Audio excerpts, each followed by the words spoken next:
racers, welcome to the eRacing Association, where you have the chance to win $5,000 in one of the best tournaments in all of sim racing. Green flag in the air. Are you ready to reach the next level of sim racing? The eRacing Association's epic Omega Cup Series lets you win big. Is he gonna throw the block? Racing with ERA lets you compete for huge cash prizes, get exclusive merch, exclusive sim hardware pricing, and potentially turn your virtual dreams into reality. Feel the rush as you race door to door against sim racers just like yourself, all from the comfort of your own home. Straight away, they're an idiot. Oh, they're wrecking! They're wrecking! Join now to get your membership and experience all of the excitement that the eRacing Association has to offer at www.eragaming.gg. Celebration, he hangs on. San Diego to host NASCAR, Naval Base Coronado. When we learned it was going to be on the base, I was like, well, that's the coolest thing ever. 250th anniversary of the Navy and 250th anniversary of our country. Hands down, it was one of the best places we could be at.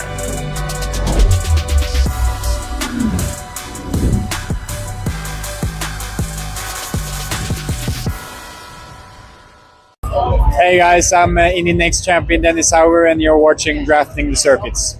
Try me, and I'll probably end up laughing cause I never back down. I'm that chick with a clean ass whip. I don't need that shit cause I got my own now. I get home and I get tired of fussing, fighting, guess I gotta crack down. Don't mess with me, cause on everything I'ma have to bring the whole city out. Try me, and I'll probably end up laughing cause I never back down. I'm that chick with a clean ass whip. I don't need that shit cause I got my own now. I get home and I get tired of fussing, fighting, guess I gotta crack down. Don't mess with me, cause on everything I'ma have to bring the whole city out.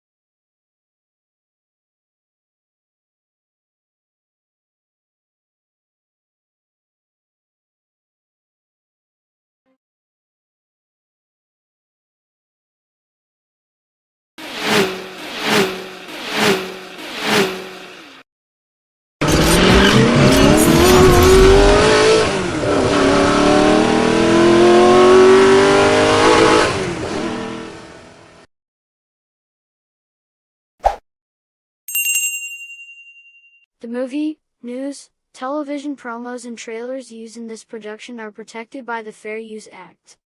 Section 107 of the Copyright Act. 1. The purpose and character of the use. 2. The nature of the copyrighted work. 3. The amount and substantiality of the portion taken. And 4. The effect of the use on the potential market. Thank you. Start your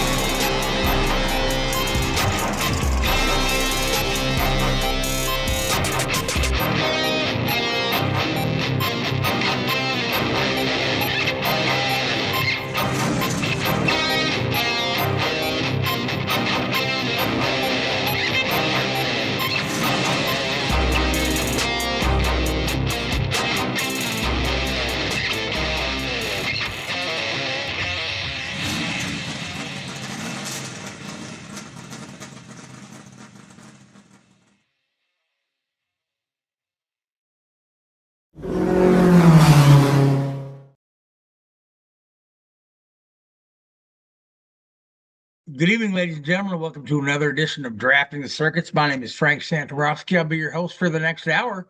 We are brought to you by Sinista1 Productions and sponsored by the ERA Racing Association with Jesse Iwuji and NASCAR on Fox, as well as Slingshots for Shriners. That's happening in August. Joining me on the panel, Richard. Richard, how are you tonight? I'm good. Yourself? Oh, doing great, doing great. Jessica's off on assignment, or actually she's watching her toddler because her husband's out of town. Same thing, isn't it?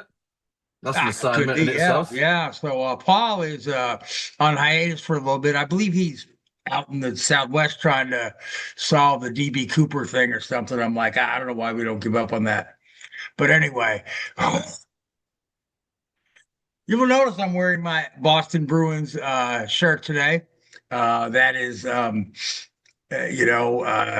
to honor the great state of Massachusetts, where our guest is from. I've got Kevin Boucher. Kevin is the voice of Seekonk Speedway, which is about an hour south of Boston. It's a premier racing facility in New England. Kevin, how are you tonight? I'm doing fantastic for a Wednesday. How are you? Oh, I'm doing great for a Wednesday, and we're happy to have you on the show. So, so I know you guys are getting ready to start your race season here early May, first weekend in May. I believe you're got a car show, and then you go straight to racing the next day. So, why don't you kind of take us through? I understand it's the 80th anniversary of the Speedway. Is that correct? 81st. We just celebrated 80 last year. Okay. Why don't you kind of take us through your story and how you ended up being the voice of the Speedway? I've always said it's timing and who you know and what gets you by in life. And I grew up at the racetrack. I did odd jobs. I worked on the record crew. My father had a race car there, was a championship car owner. So I sold programs at the racetrack, and one day I just happened to be talking to one of the management team and said, what's it going to take for me to get up in the tower? And Adrian Vendetti looked at me and says, well, I don't know how you'd sound. I said, I'd sound just like this. And lo and behold, I got my shot. And 31 years later, here we are. Wow. Yeah, sometimes you just got to ask, right? And that's all it is. It's timing and everything else. Yeah, so I'm looking over some of your events here. It looks like you guys got the a lot of the local NASCAR series in there, including Super Trucks and the Wayland Modified Tour, which is always fun to watch. Modified racing is huge in the Northeast, not so much down here in Kentucky, but I spent some time living in Pennsylvania, and we go see the modifieds all the time, and the late model stocks. So you guys pretty much race every Saturday, right? You've got every Friday and Saturday. What I'm looking at, so you guys, once May rolls in, you're pretty busy. Yeah, well, we start off in May on Sunday the 3rd, excuse me, and from there on, it's Saturday night. We got the modifieds coming in May, but our regular program is pro stocks. We've got the late models, the sportsman division, and the sport trucks each and every week. And once a month, they get a night off. We have a thrill show. And, we got a great program going through the month of September into October. It's now these thrill shows. When I lived in Wisconsin, we had a very similar track with the figure eight, and the thrill shows are absolutely fun to watch. It's a great time. The interesting thing I noticed is the figure eight races. They don't crash as much as you think they would. But when they do, it's spectacular. Oh my gosh, yeah. I saw one where they had a figure eight race with school buses. That was exciting. So do you guys do some crazy stuff like that? We do. We do have figure eight racing, but we put a little twist on it. We have ramps on all four corners.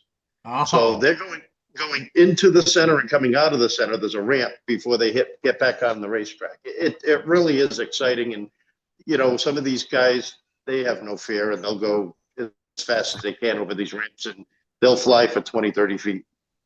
Oh my gosh. So when you've got the local series in here, right, you're talking about a lot of guys that they're not working at a big race shops, right? A lot of these guys build their own cars in their garage or in their backyard. Is there a pretty strict inspection program in there to make sure that we have all the most current safety equipment in those cars? Or Absolutely. We've got a great tech staff at the Speedway, and we've got 2 practices in April, one in April, one in May. And it just lets them go over the cars, look at them safety-wise, check the seat belts for dates, check the window nets for dates, make sure they've got their, all the right safety equipment, the helmets, the shoes, the gloves, the fire suit. And, we highly, highly recommend the head and neck restraint. And to be honest with you, probably 95% of the drivers have them. That's always surprised me how resistant drivers were to put on the head and neck restraint. Back when they first came out with those, everybody said it was bulky. I'm like, yeah, but you know how many lives that has saved since then. I mean, it's probably the most significant safety innovation in racing of our lifetime. Oh, Since the seatbelt. yeah, without a doubt. And they realize the benefits of that. And our Friday night program, which kicks off in June, is geared towards the beginners. And we've got a Bandolero class that starts at the age of 7 and lets these drivers get used to it. And even they're running the full safety equipment. They're running the full containment seats, the head and neck restraints, and making sure that their drivers are safe. So kudos to the parents and the teams that really make sure that these kids and these drivers are as safe as they can be. Now, I see you also have what you call spectator drags, where Yes. Richard could take his Toyota Camry out there on the track and race against my Kia. Yep, absolutely. We do those on our thrill shows, and they're also on a lot of our Saturday night programs as well. And that's become a great program to see these people get their feet wet. Some of the drivers have transferred into our regular divisions. Some of them haven't, but that's okay too. They're out there having $1 million worth of fun. Now, do you charge them to do that, or is that just? There is a fee. I mean, they've got to pay their pit pass, and there is an entrance fee for that. For the thrill shows, I'm not sure about when they run Saturday nights, but for the thrill shows there is. So I would assume it would be each event. Right. Yeah. Well, no racing is free, right? No, it is not. Richard, do you have anything you want to jump in with? No, it sounds like you've got a fantastic setup. I mean, unfortunately, we see, hear about a lot of these small tracks, shutting down at the moment. I know there's one in South Carolina that's under threat. Apparently, it was the first televised NASCAR track back in the day. How are you guys finding the current climate? And well, like every other racetrack, we're not as good as we used to be. A Saturday night, you used to have 10,000 people in the grandstands watching the stock car races, and yes, it's dwindled since then. But you got to look at the landscape of everything else going on. There's so much more to do on a Saturday night that gains your attention, whether it's sitting home and watching movies, going to different restaurants, going shopping. You've got casinos, you've got everything else out there. And to try to draw those folks in, it's not the easiest thing to do, but we've got a management team and an ownership that is 110% committed to the future. As a matter of fact, they've made some major improvements over this winter that is really nice to see tracks doing that in the landscape where you see other tracks suffering. Yeah. No, excellent. No, I mean, it's a real shame because it's a community thing as well. It's the heart and soul of a lot of these smaller communities, and to get people out there, I think it's fantastic. And I hope they continue to thrive, and we stop losing some of these historic venues that are going by the wayside. But I guess another question: Have you ever put down the microphone and stepped in and tried your hand behind the wheel of one of those things? Once, and it wasn't pretty. I had always wanted to drive. Like I said, my father was a car owner when I was a kid. He got out of it before I became of age, and always wanted to try it, but just didn't have the funds behind me. And there was this four-cylinder team that was running an event at another racetrack and said, why don't you just jump behind the wheel and try it? And I got black flagged for being in the way. But it was a great experience. My kids got a great laugh out of it. They still tease me to this day about it, but it was a lot of fun. And I'd probably do it again given the chance. Yeah, no, excellent. No, it's I'm the same. I've worked in motorsport my whole career, and you ain't getting me near one of those things. Leave it to the professionals. It looks easy, but it's not to get behind the wheel and do that. Some people have a knack for it. Other people, what do they say? Those who can do and those who can't teach or talk about it. Well, I talk about it.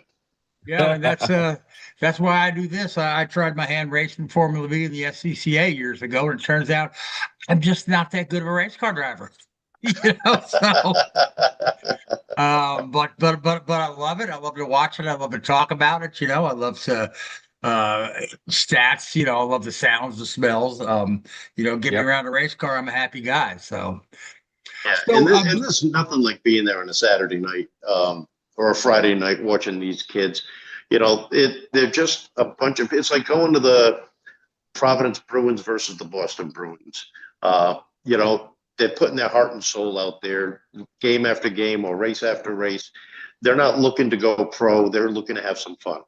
Yep, absolutely, yeah. So, do you have a track championship? Yeah, we do. Each of our divisions runs for championship points. Our youngest champion this year was 7, and our oldest was 58. Mm-hmm. Yeah. It's quite a range. Yeah. So I imagine the 7-year-old, he was in the Bandolero, I guess, right? Yes, he was.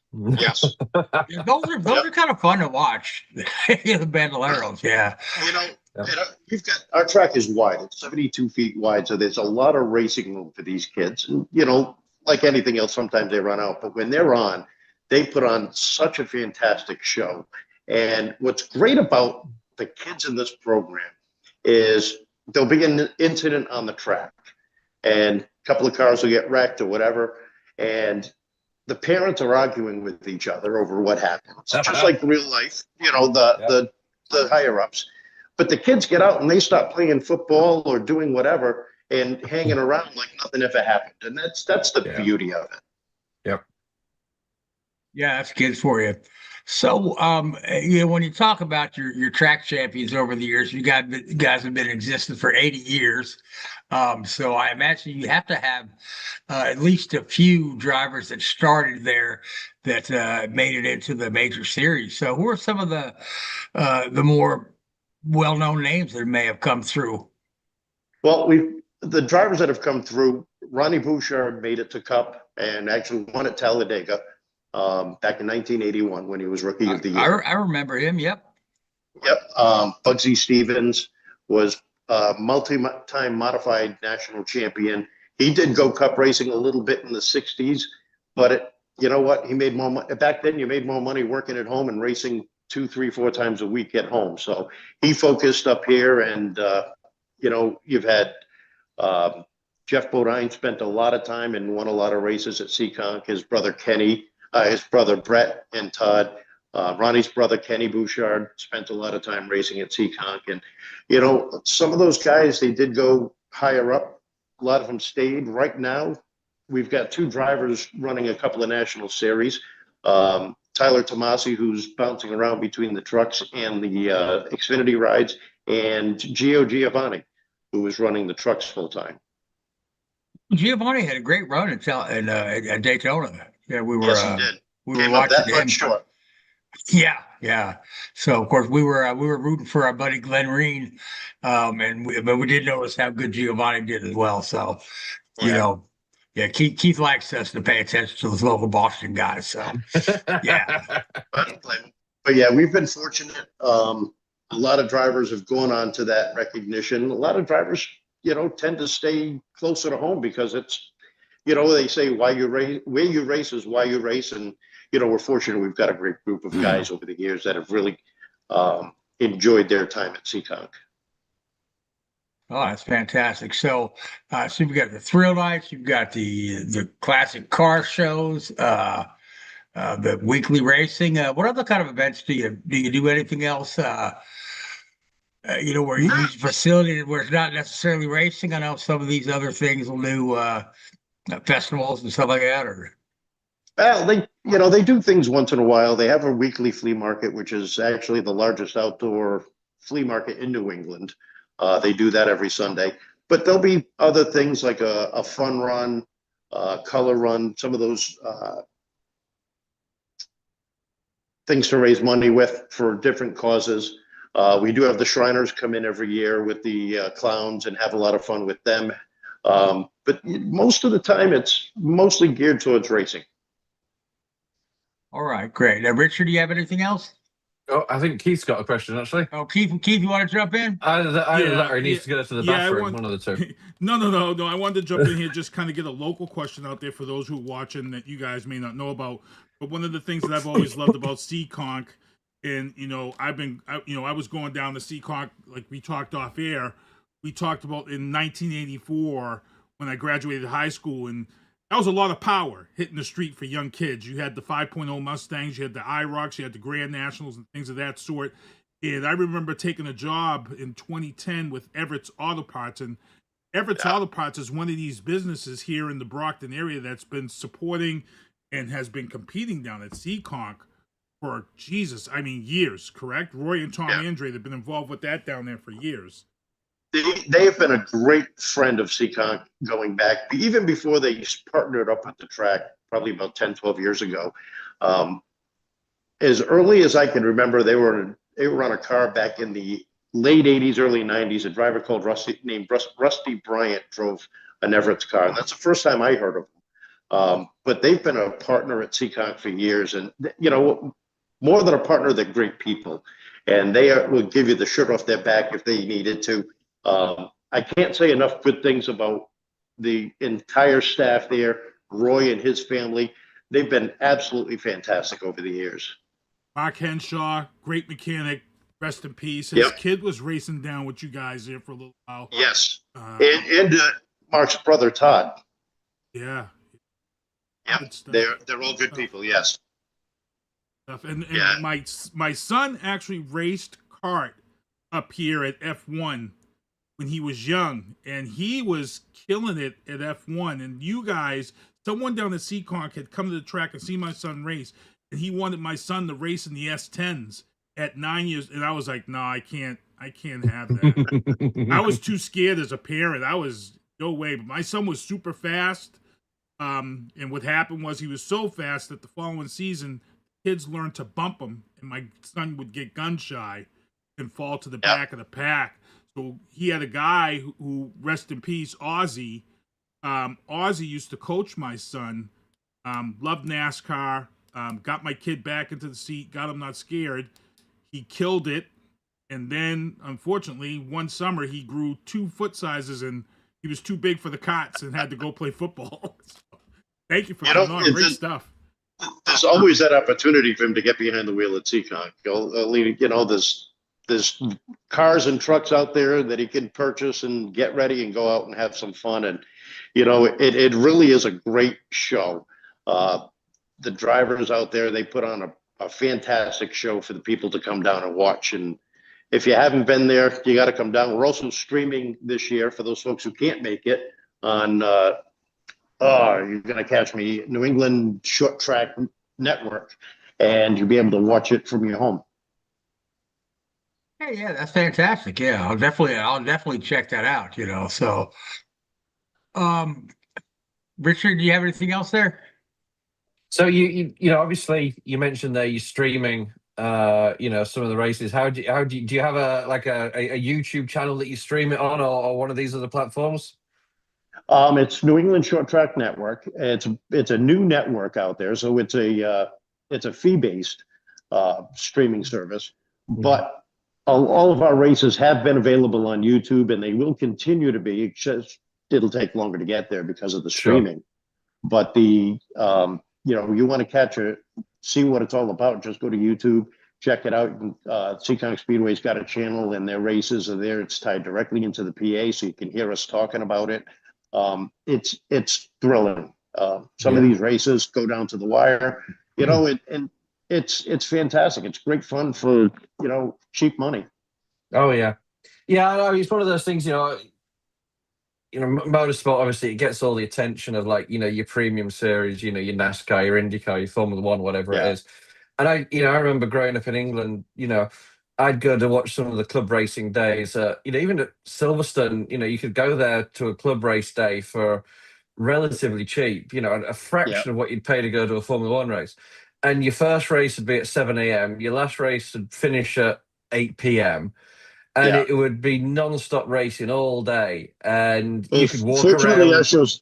Fortunately, our shows don't last that long. But it's just, it's the grassroots stuff is so much more accessible, and it's that sort of, you can talk to the drivers, you can talk to the mechanics, you can talk to the teams, you can, as Frank mentioned earlier, it's the sights and the smells and the sounds, and excuse me, there's nothing else like it. As great as it is to go and watch a cup race or an F1 race or whatever, they're a little bit sort of, in, can't think of the right phrase now. You're not like connected to it. You're not. You're not. You enjoy the sport and you get the sights and the sounds and the smells, but you don't get that personal touch. Yeah, Whereas exactly. when you go to your short track, you're seeing the drivers walk right by you in the grandstands. Yeah. When you're going to get a drink at the concession stand, they're there too. There's always access there. We open up our pit area as much as we can to the fans so they don't have to buy a pit pass to go in and see the drivers, see the cars, get up close and personal, photographs, autographs. The things that really draw you in is what happens there.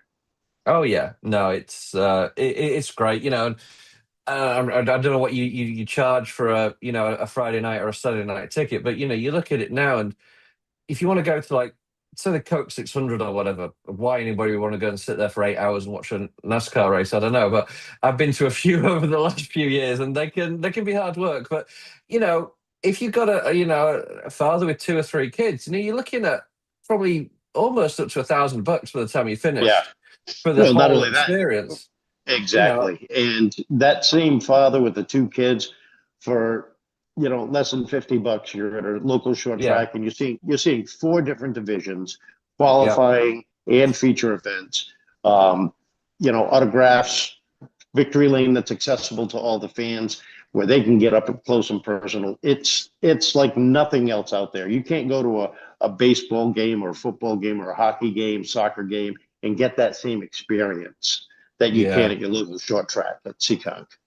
And I know NASCAR sort of, they try and do this thing about, having the, support your local track. And it's all well and good them saying that, but I'd really love to see them push it a little bit harder. And, like different sports, like, for example, the World Agri, back in the UK, in the football or soccer world, as you want to call it, which you guys up in Boston are going to be inundated with in a couple of months.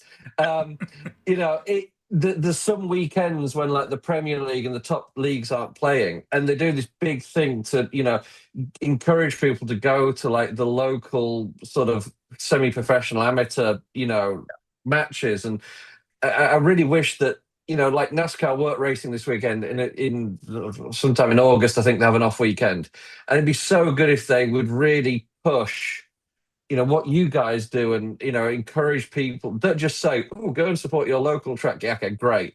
Well, get Kevin Harvick down there. Get Michael Waltrip there. Get Michael Waltrip down there being a complete jackass on pit road like he is during the cup coverage, and just really, really push it. I think it would do so much good for what you guys do, and for very minimal effort on those guys' part. Well, I agree with you 100% on that. A perfect example is they travel all over the country to race. Each track they go to, there's short tracks around there. And, instead of having to pay these drivers an appearance fee to have them come race or whatever, my opinion, it would be great to see them just appear at a racetrack. When they come to New Hampshire in July, I think it is. Well, there's 5 racetracks within 45 minutes of that place. We're 3 hours from there. Have them come down on a Saturday night or a Friday night and just visit, say hi, see, and just be a part of that. That's probably the best way that NASCAR could support their local tracks. Yeah, I mean, and I work with, not directly with a lot of drivers, but we do interact with them, and unfortunately these days for those guys, it's so sponsor driven. If the sponsors don't tell them to go somewhere, they're not going to go there on their own back and do something, which is a shame. And I wish they would, because it's like when the Cup Series races Indianapolis, I think Frank, you know this a little bit. I think the truck series actually races at the shorter track just outside of Indianapolis Motor Speedway, IRP, don't they? yeah. Mhm. Yeah, yeah. So just more of that sort of stuff, more of getting those guys down there just to shake a few hands, kiss a few babies, that sort of stuff. Well, I think part of the problem with that, though, and I can understand it, is when they go to these local tracks, it takes all the attention away from the racing. And Well, true. people are Yeah. focusing on them instead of the racing. They're there to try to support it, but they become the center of attention, and that's not fair to them either. And I'll give you an example. When we were on vacation down in Charlotte about 5 years ago, and we went down to Millbridge Speedway. Yep. And it's a little dirt track. Yep. I walking through there, and Kelly Earnhardt and her husband, Kyle Busch, Kevin Harvick, Clint Boyer, the Wood, Leonard Wood was all there watching their kids and their grandkids race. And fortunately, my kids know enough. My boys are aware enough that this is their time. It's not the time to go up and ask for an autograph because they're playing dad. They're playing dad at that point. They're not Kyle Busch, the race car driver. They're Kyle Busch, the dad. And the last thing you want to do is take that attention away from them. And most of the people there understood that. And that was fantastic to see. Yeah, no, you're right. It's there's that balance, isn't there, as you say, to sort of make sure that, these people go there. It's like almost sometimes when you see like the cup drivers drop down into the truck series or the no app series or whatever it's called these days. And, the reason they do it, a lot of the times is for sponsorship and to draw, the TV audience figures to these junior races. But sometimes you think it does detract from, the kids that are grinding out there week in, week out to get it done. Growing up, it always happened. I mean, Dale Earnhardt used to do it. Darrell Waltrip used to do it. They all did it. And it's been done since the beginning. Because of sponsorship, 2, track time, and there's no substitution for track time. But also, it does boost the ratings for that. When you go to a Busch race and Dale Earnhardt's in the race, you're going to watch that race, or you're going to buy tickets for that race. Yeah. Nowadays, you're trying to keep that draw going, and it's a tough balance because you gotta, let's say a Kyle Busch goes down and runs a truck race. Well, he's not eligible for truck points, so it kind of he gets 0 points for the day. Well, back then he used to get winners points, and the chips would fall where they may. It doesn't happen that way anymore, but I can understand them doing it. It's like your baseball players. They started playing baseball because they loved the sport and they were good at it, and they got to a point where they could go to the major leagues. Yep. They don't do it for the money. They do it because they love the sport. And that's what these drivers are doing. They love to drive, and that's their job. And it's, is it really a day of work when you can do what you love? For sure. Well, unless you're Max Verstappen, who's not happy with the job. So sorry, I had to get a dig in at Max. So Kevin, as the track announcer, right?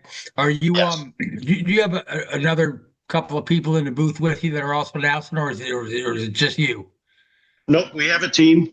This year I'll be working with Brady Kutu, who is a young kid who's been there for about 4 years and really has come a long way. And this will be his first year on Saturdays. He's been primarily Fridays, but he's going to be joining me on Saturday nights, and we'll be the two of us working together.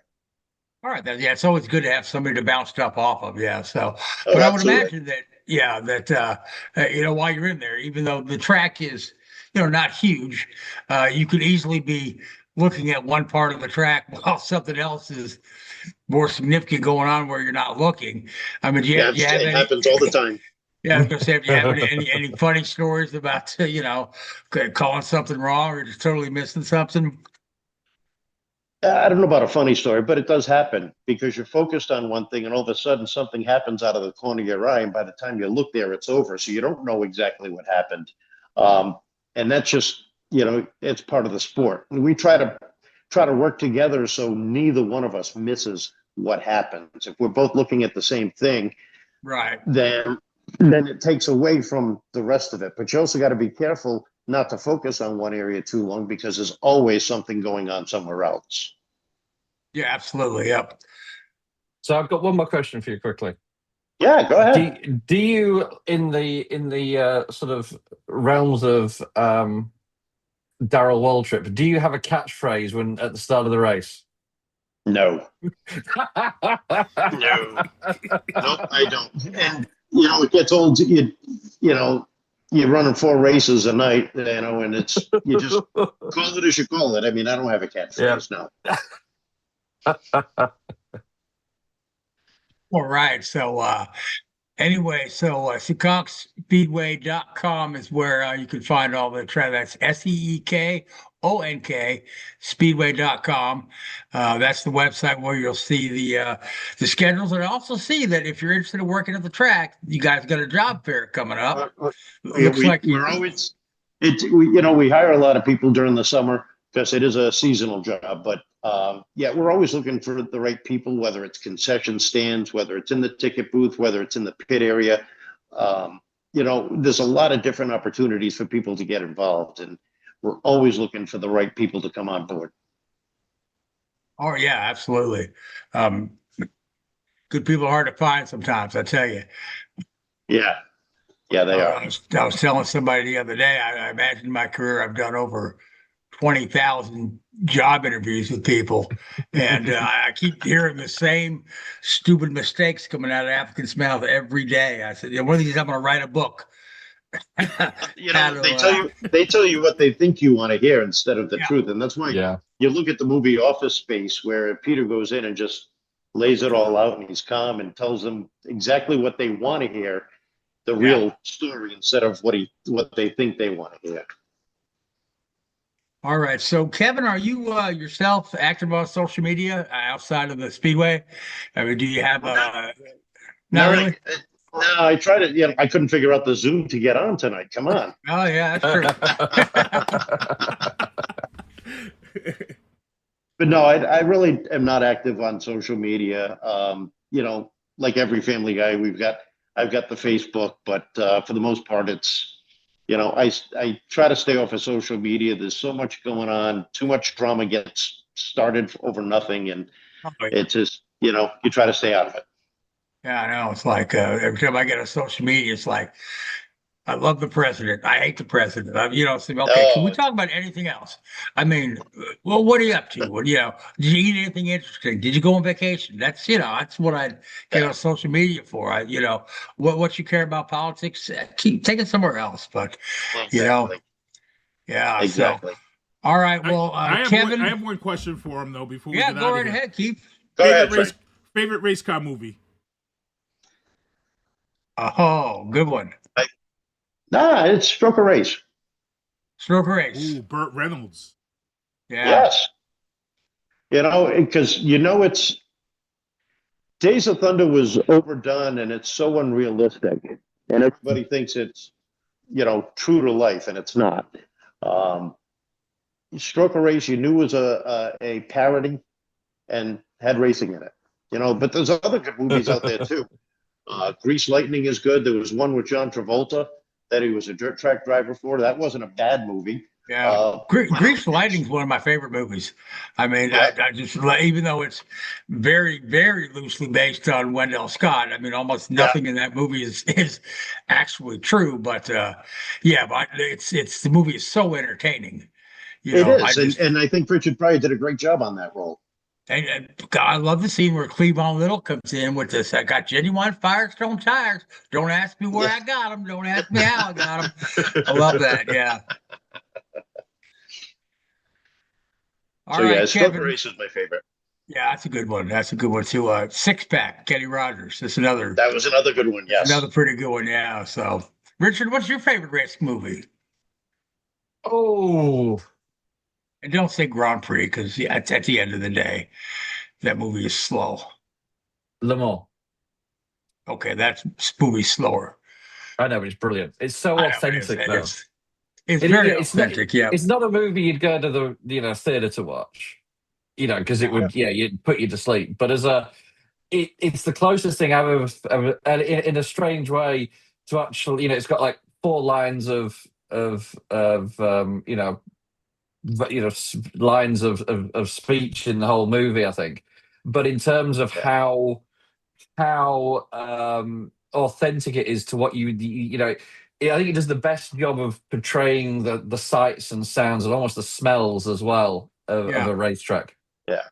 And there was a movie with about Nicky Lauder and his rival. I can't remember the name of the movie. Oh, right. Oh, yeah. That was a fantastic movie. That was fantastic. Yeah. Yeah. Ford versus Ferrari. Ford versus Ferrari was a great movie. That was a good one too. Yeah. Out there. Yeah. Yeah. I think F1, the sequel, is going to be amazing. I haven't seen the first one yet. No, it's yeah. I mean, it's like okay. watching. They stole the plot from Driven, Yeah. Yeah. So I like it though. I mean, visually, it's a nice film. So it's one of the. It's one of the. We talk about it on the show, or I talk about it on the show till the cows come home, as it were.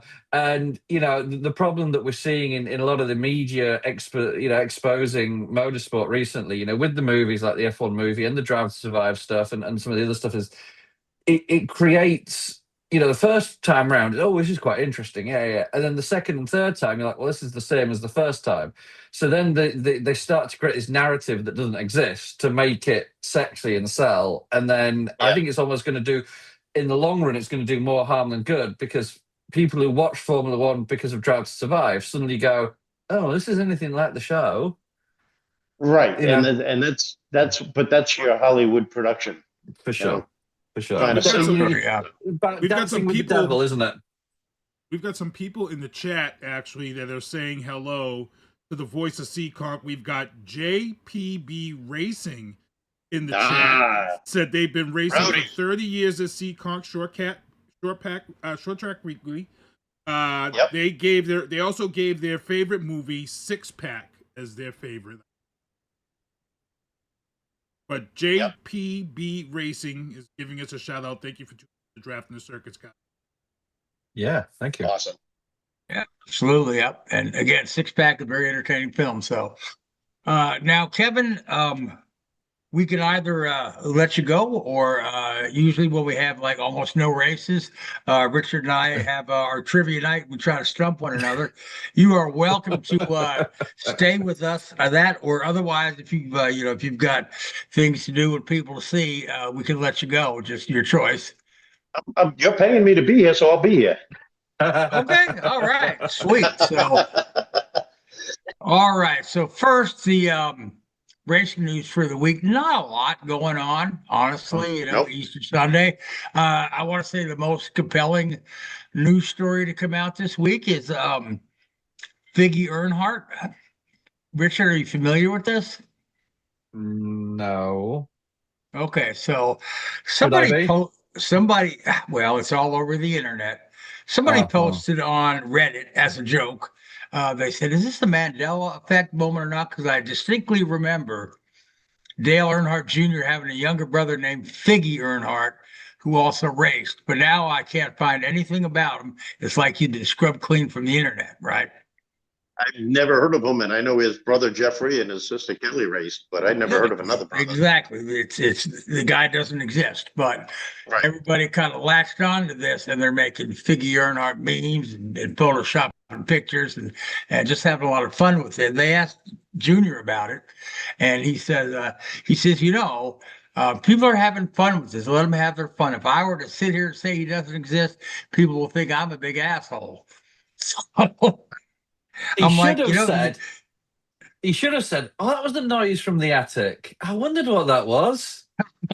Yeah. So, but anyway, so NASCAR is going to be in Bristol this coming weekend, and Richard, you've been testing a lot in Bristol lately. Too much, yes. Too much, yeah. So let's go ahead and get our picks in for Bristol. Who was it that you told me you wanted to win? Or your pick was Ty Gibbs. I think Ty Gibbs. He's run up front there a lot recently. And I think he's that's the sort of track that he could get it done this week. I think it's about time he gets one in victory lane. I've been saying that for a year and a half now. Every time I pick Ty Gibbs, he lets me down. But with you picking him, maybe that'll work. I don't know. Now Jessica, she gave me her pick. Jessica is going with Christopher Bell, which is a very good pick for Bristol. I've picked Chase Briscoe for the Bristol weekend. And Kevin, who do you think is going to win at Bristol this weekend? You know, the Toyotas have been on a roll, and I'm going to have to go with Denny on this one. He's been strong this year. He's driving refocused, and I really see him coming out on top. Whatever we're paying you, we're not paying you enough. Good answer. Yeah, we've got four Toyota picks in this week. So, yep. So Toyota is having a heck of a season there. So, Richard, you ready to start trivia? Go on then. You want me to go on then? Okay. All right. Okay. Well, yeah. Go on then. Okay. So, I'll start with a simple one. Okay. What's the winningest? And I know you love the term winningest. It's your least favorite word in the world. What's the winningest car number in NASCAR history? And anybody in the chat wants to chime in if they know. Keith, you'll monitor the chat for me, right? I mean, I have to say 43. Okay, you'd be wrong. Kevin, you want to take a crack at it? I'm going to have to say I'm thinking 11, because I'm thinking back to Mario Andretti and all the greats that used to drive it. All and now you get Denny Hamlin, Cale Yarborough, Darrell Waltrip, Denny Hamlin. 11 is the correct answer. 234 Cup wins. Who invited this guy on? God damn it! Here we go. Keith did. All right, Richard, you're up. Oh boy. Okay. So mine are going to be F1 based. Sorry. That's okay. I've got some F1 based ones for you. Okay. So I had to write this one down. I want to make sure I get it right. Kimi Antonelli won his maiden F1 win was in China. Okay. And backed it up the following week with a win in Japan. There's been 9 other drivers that have won the race following their maiden win. So their first win, they went back to back the following weekend. 9 other drivers have done that. Any ideas who we got on that list? Jim Clark. No. Okay. I'm thinking Nigel Mansell. Yep. Nigel Mansell did. Yep. Okay. That's a good one. Yep. In 1985, that one. Juan Pablo? Yep. Oh, no, sorry. No, I don't think he did. What about Alan Prost? No, Prost didn't. No. I'm going to check Juan Pablo because I need to double check that one. No, I don't think he did. Schumacher. Nope. How about Mario? Sorry? Mario Andretti? No. Lewis Hamilton. Yes, Hamilton won in Canada and then Indianapolis. What about Jacques Villeneuve? Vettel? No. Vettel, no. Villeneuve, no. Jenson Button? Nope.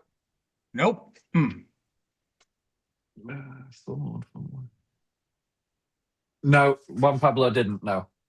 Verstappen? Nope.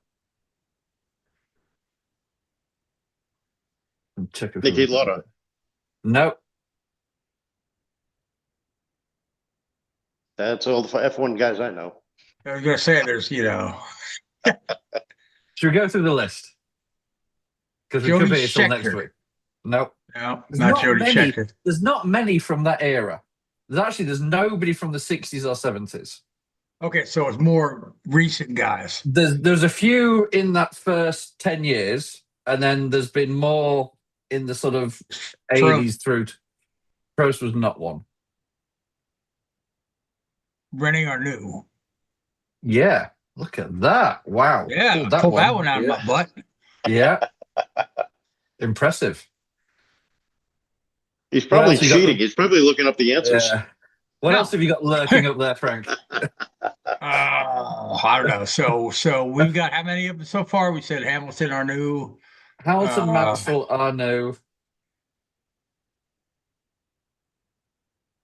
We've got three. Well, we got 3 of the 9 because we've got Kimmy, so that's 4 of the 10. Right, and Hamilton, right, and yeah. All right, I'm gonna cry uncle just so we don't go into overtime today. Okay. Because I can eventually guess them all by guessing every Formula One driver that's been on there. So, but yeah, just go ahead and okay. who So you got. Leclerc won Okay. Spa, Yeah. because that was the really tragic one because it was the weekend that oh god, that kid was killed in the F2 race. So they were really good friends with him. Yeah. Antoine Hubert, who was, him and Shell were really close friends. Yeah. Saturday, and then, but not thankfully, but Leclerc was able to win at Monza the following weekend. So Leclerc, we had Hamilton. The one before Hamilton was Mika Häkkinen, and that was a bit of a trick one because he won the last race of '97 in Jerez when Schumacher and Villeneuve hit each other. And then he won the first race of '98 in Australia with that dominant McLaren. Then the one before that was Damon Hill. He actually won his first 3 races back to back. Or the first, he won Hungary was his first win. Then he won Spa. Then he won Monza, I think. So he got Williams was really on a roll for several seasons right then. Yeah, they had that. That was the FW14, the active suspension, traction control, ride height, aero, all singing, all dancing car. So we had Häkkinen, we got Nigel Mansell, we got Rennie Ono, and then so that was up to 1980. Then the one before that was split between 59 and 60, and that was Bruce McLaren. Okay. And then the first 2, Peter Collins and Alberto Ascari. Oh, Ascari, of course. Yeah. I mean, yeah. He was pretty good, that guy. Ascari had the record for the most consecutive wins till Vettel beat him. I think, yeah. Yeah, so he had that record for a long time. And that was when they had like 5 races a year or whatever it was. Yeah. So let's I got a Formula One for you now, Richard. Okay. And this this go right in with your European heritage, okay? So and Keith has a graphic to go with this. The Nürburgring, the Nordschleife circuit that was used in the 60s and 70s. How many turns? Oh my God. How many turns? I'm guessing it's going to be somewhere in the 40s, isn't it? No. Oh. Higher, lower? Higher. 50? Much higher. 97 or something, I don't know. Keep going. More than that? Yeah. I ain't got enough fingers and toes to count all of those. Okay, so the answer is the answer varies a little bit because some of the I was going to say because some people count the kinks as turns, some people don't. But the general consensus is that it's between 154 and 160. Bloody hell! I know, right? I struggle with NASCAR drivers who don't know the difference between turn 2 and turn 3. I know, and get them to poke at them. They don't know what to do. All right, so for your bonus point. Oh my gosh! Who won the last race at that Nürburgring circuit before they stopped using that circuit? In the 70s.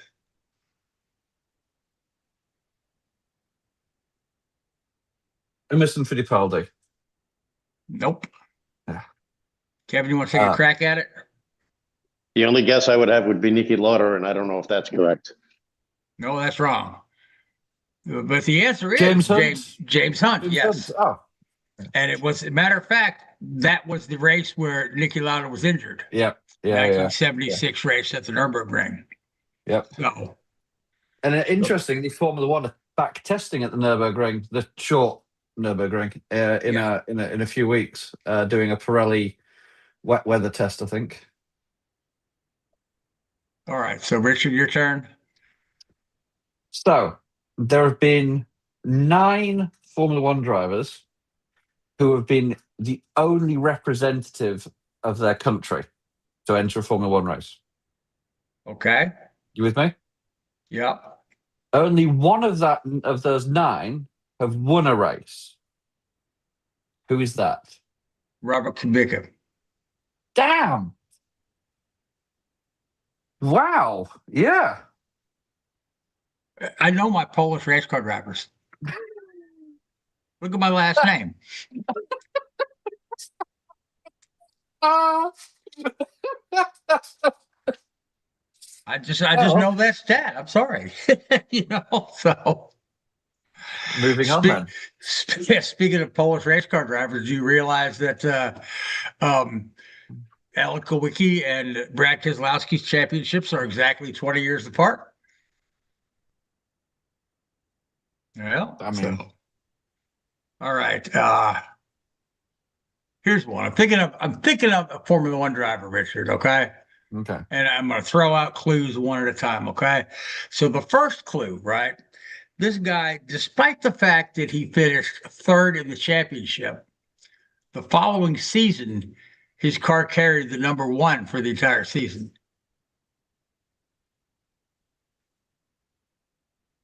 Finished 3rd in the championship. His car carried number 1. Mm-hmm. No. Okay. Hint number 2. This guy, we generally think of Formula One drivers as being kind of diminutive little guys, right? But this guy was a bit of an oddity because he was 6'2", with a very broad frame, broad shoulders, and he was just a big guy.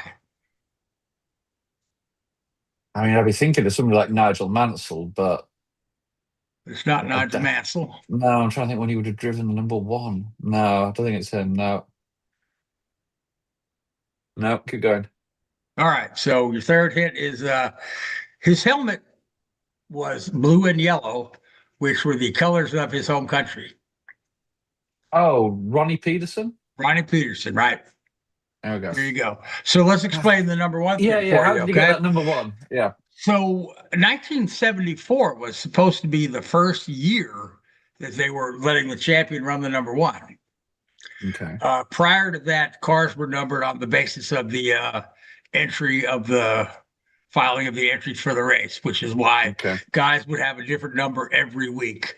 They decided to go ahead and assign the team numbers, and then the 1 and 2 would go to whoever won the championship. So who won the championship in 73?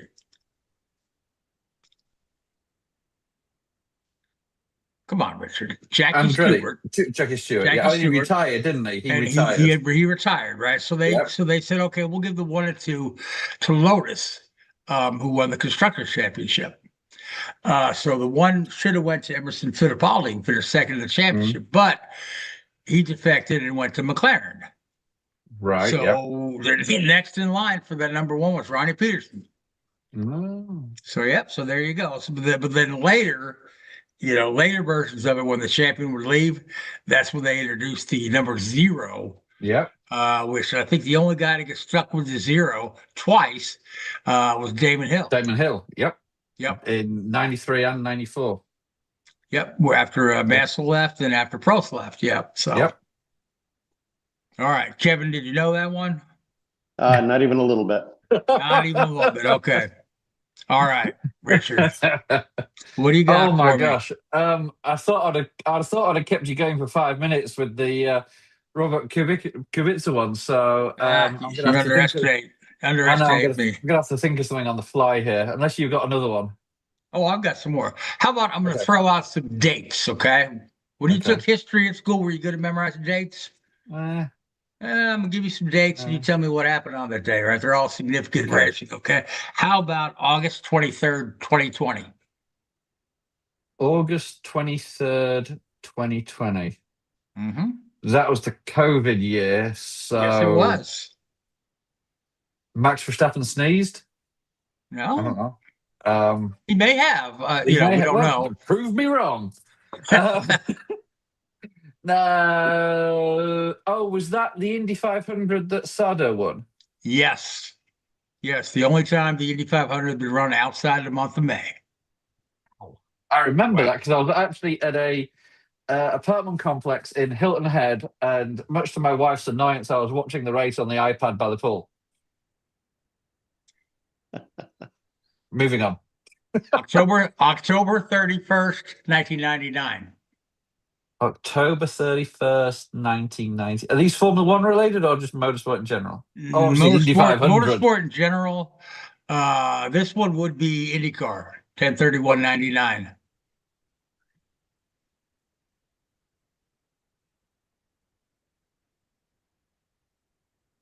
That wasn't Greg Moore's accident, was it? Yes, it was.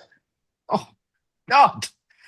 Wow. You're doing better than you usually do, Richard. I know. Yeah. How about February 28th, 1940? Oh, my Lord. That wasn't your birthday, was it? Not my birthday. Might be somebody's birthday, though. 1940. He would have been born around then. What series? Name it. Oh, motorsport. Mario Andretti. There you go.